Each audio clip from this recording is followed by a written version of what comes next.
ಹೇಳ್ಬಿಡ್ತೀನಣ್ಣ, ನನ್ನಂತ ಕಚಡ ನನ್ನ ಮಗ ಇನ್ನೊಬ್ಬನ ಹುಡ್ಕಕ್ಕಾಗಲ್ಲಣ್ಣ ಯಾರನ್ನು.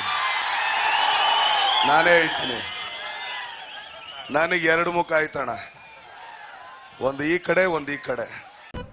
ಇದು ಆಕ್ಚುಲಿ ಚೆನ್ನಾಗಿರೋ. ಈ ದಾಸ ಕಟ್ಟಿರೋ ಭದ್ರವಾದ ಕೋಟೆಗೆ ಒಂದು ಹುಡ್ಕೊಂಡು ಬಂದು ನುಗ್ಗೋ ಲೆವೆಲ್ ಒಂದ್ ಎಕಡ ಬಿಲ ಕೊಡ್ತಿದೆ ಅಂತಂದ್ರೆ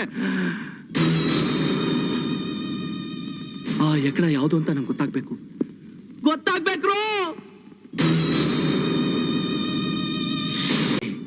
ನನ್ ಕಾಲ್ ಮೇಲೆ ಹಾಕಿ ಈ ಬಾಡಿನ ತುಂಡಾಗಿ ಕತ್ತರಿಸ್ಬಿಟ್ಟು ನಾವು ಸಾಕಿದೀವಲ್ಲ ನಾಯಿನರಿಗಳು ಅದಕ್ಕೆ ಹಾಕ್ಬಿಡಿ.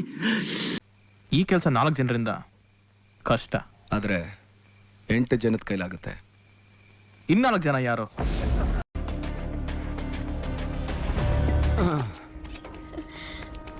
ಇನ್ಮೇಲೆ ನಾವಿಲ್ಲಿರೋದು ಬೇಡ, ಎಲ್ಲಾರು ದೂರ ಹೋಗಿ ಸೆಟ್ಲ್ ಆಗ್ಬಿಡೋಣ. Congratulation brother. ಇನ್ಮೇಲೆ ಬೇಲು ಇಲ್ಲ, ಜಾಮೀನು ಇಲ್ಲ. You are under arrest. You are under arrest.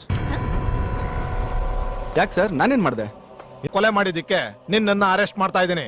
ಏನ್ ಸರ್, ಏನ್ ಸಂಬಂಧ? ನಿನ್ನೆ ದೇವನಹಳ್ಳಿಗೆ ಹೋಗಿದ್ಯಾ? ಹೋಗಿದ್ದೆ. ಜಗಳ ಮಾಡ್ದ್ಯಾ? ಮಾಡ್ದೆ. ನಿನ್ನ ಹೊಡೆದ್ಯಾ? ಸಾಯೋ ತರ ಹೊಡೆದೆ. ಅದಕ್ಕೆ ಸತ್ತೋದ್ರು. ಸತ್ತೋದ್ನ? ಅದಕ್ಕೂ ನನ್ಗೇನ್ ಸಂಬಂಧ ಇಲ್ಲ ಸರ್. ಅದನ್ನ ಕೋರ್ಟಲ್ ಬಂದೇಳು.